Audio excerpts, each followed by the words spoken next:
Hey guys, my name's Adam, and I'm back again this week just to let you guys know what I thought was important to be discussed in the last week. First things first, of course, like I said in last week's video, is the Mayweather-Pacquiao fight. So the highlights for the Mayweather-Pacquiao fight were everything except for the actual fight. Even the entrances themselves were more interesting than the fight. Floyd Mayweather coming out with Justin Bieber, and Pacquiao coming out with Jimmy Kimmel, dressed up like Justin Bieber, and taking selfies the whole way down.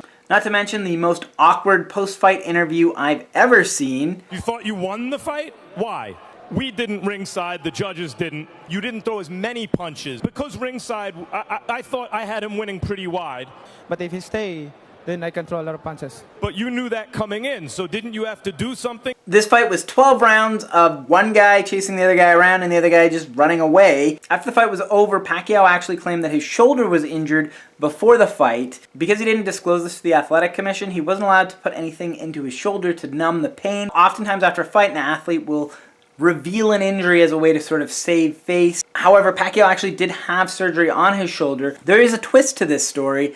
After revealing that he had this shoulder injury that he didn't disclose, there's actually been a lawsuit filed against Manny Pacquiao on behalf of the people that bet on him and people that purchased tickets to go see him. With that said, this is obviously a frivolous lawsuit.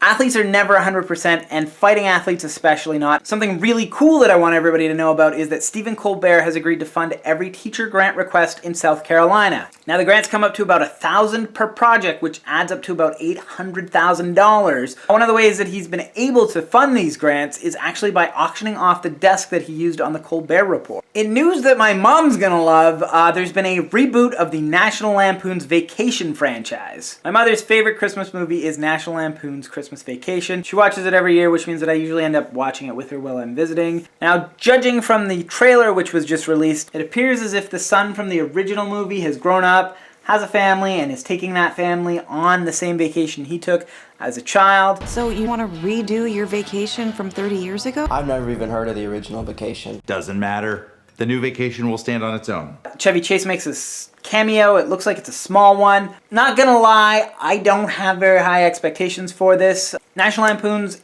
when I was in high school, sort of tried to rebrand themselves with the Van Wilder series. I really enjoyed that at the time. However, looking back on it, it's a lot of raunchy humor. Honestly, my expectations aren't high. It looks like just a rehashing of an old brand. However, that's how I felt about 21 Jump Street, and I was pleasantly surprised by that, so let's just see how this one plays out. And of course, how could I not talk about Suicide Squad this week? We got our first look at the full cast in their costumes. And actually, just before I filmed this, I found a couple shots of them filming in Toronto. I didn't realize they were just a few hours south of me. But I will say, conspicuous by his absence is Jared Leto. There's been a little bit of speculation that the picture that I showed last week is not going to be how he'll actually appear in the movie. However, there was actually an additional picture that was tweeted out this week. I'm not sure if this adds credibility or takes it away. This is obviously a promotional photo and not a still from the movie. The truth is, even if the Joker does end up looking like this, it could be a good movie. I have no strong feelings one way or the other. In professional wrestling news, this week, Billy Corgan has been hired by TNA Wrestling. His official title, and I'm going to have to read it, is Senior Producer of Creative and Talent Development.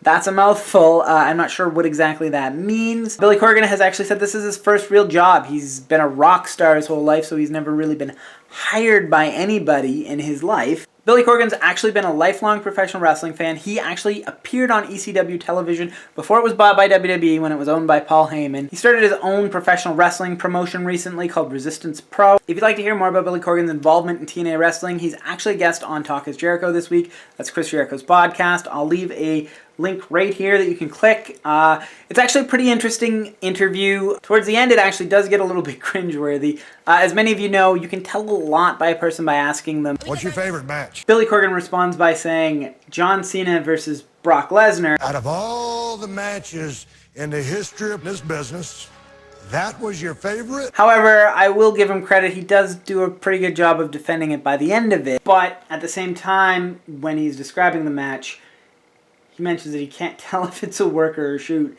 And this is the guy that's going to be involved in the creative process. But we'll have to wait and see on that. And if you want to be feared, grow a beard. At least that's what all my friends on Facebook are saying. According to articles that people have been sharing all week, there is fecal matter in people's beards. And people have been blindly sharing this information without looking into it. Turns out this was reported by a local news station called KOAT7. However, if you do a little bit of investigation, and by a little bit I mean just check Snopes, because that's where I always check my stories. If you check Snopes before you share a story, it will never be wrong, because Snopes does an awesome job of investigating everything. And fortunately, I did check Snopes before I clicked that share button, and it turns out this is a load of bullshit. Not literal bullshit as in on your face, but figurative bullshit. So now that this story has been debunked, you can stop sharing it all over Facebook. And also, ladies, if you are still into licking men's beards, you can go ahead and not worry about getting E. coli. Anyway, guys, that's pretty much all I thought was worth talking about this week. Let me know in the comments what you thought.